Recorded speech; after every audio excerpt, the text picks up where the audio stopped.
Nous sommes une entité du groupe Caisse des dépôts, qui est un groupe public au service de l'intérêt général qui existe depuis plus de 200 ans, qui a une organisation territoriale pour répondre au plus près aux besoins des territoires. Et donc moi je représente au niveau de la direction régionale les activités en matière de production d'énergie renouvelable. Donc la Banque des territoires, c'est vraiment le regroupement de toutes nos solutions de financement à destination des acteurs publics et privés en local.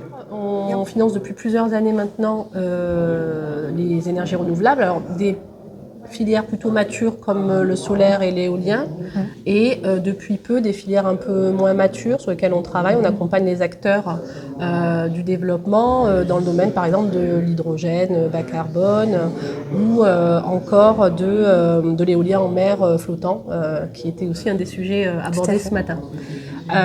Pour cela, donc, on crée prioritairement des partenariats nationaux avec des développeurs dans le domaine solaire et éolien, donc sur les technologies dites matures.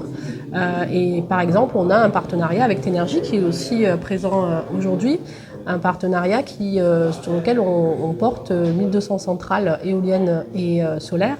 Depuis 2020. Donc notre objectif, c'est d'accompagner les producteurs indépendants d'énergie renouvelable à se développer et financer donc leurs projets de manière quasiment annuelle dans le cadre de partenariats cadres annuels. On a également une autre manière d'intervenir qui est auprès des collectivités locales dans le cadre des sociétés d'économie mixte. Donc, par exemple, en région, on a 2 sociétés qui ont été créées ces 2 dernières années, pour les Alpes-Maritimes et pour le département des Hautes-Alpes. Et donc on est amené à travailler avec tous les autres territoires qui souhaiteraient se doter de ces outils de développement d'énergie renouvelable. Après, le portefeuille de production installé en PACA, aujourd'hui c'est 1130 MW sur lequel la Banque des territoires a investi au niveau local. On est toujours en accompagnement des politiques publiques menées au niveau national et au niveau local. Et donc la dynamique actuelle de réindustrialisation et de décarbonation de l'industrie dont il a été question aussi dans les sujets évoqués aujourd'hui, on est vraiment au centre de ces sujets. On est sollicité par les entreprises, à la fois les entreprises qui s'installent et qui s'installent en fait dans la zone de Fos parce qu'il y a des besoins capitalistiques très forts. Donc on apporte notre puissance financière pour les aider à se développer sur des thématiques de l'énergie.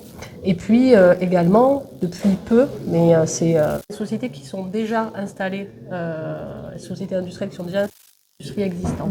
Donc voilà, on a vraiment une vision toujours en adéquation avec les besoins à la fois des acteurs publics, des acteurs locaux et en adéquation avec les politiques publiques menées.